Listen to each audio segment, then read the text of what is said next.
Hola, aquest dimecres vindrà marcat encara pels ruixats i els xàfecs, però de cara als propers dies de nou esperem que s'imposi l'ambient assolellat arreu del país i amb temperatures que de nou esperem que siguin més altes.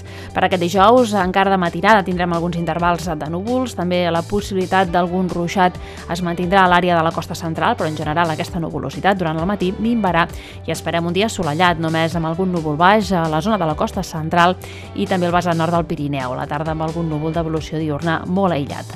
Per la jornada de divendres mantindrem un dia força tranquil, assolellat, encara amb algun núvol baix a la zona del litoral central i també amb alguns núvols d'evolució diürna a punts de muntanya, en conjunt poc importants, potser una miqueta més nombrosos a l'àrea del Prepirineu.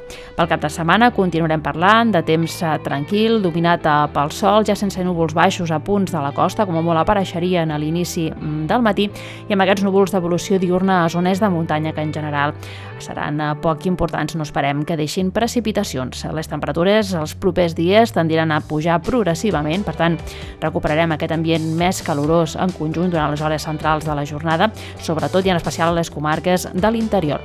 La fiabilitat del pronòstic és alta per les properes jornades. Això és tot de moment des del Servei Meteorològic de Catalunya.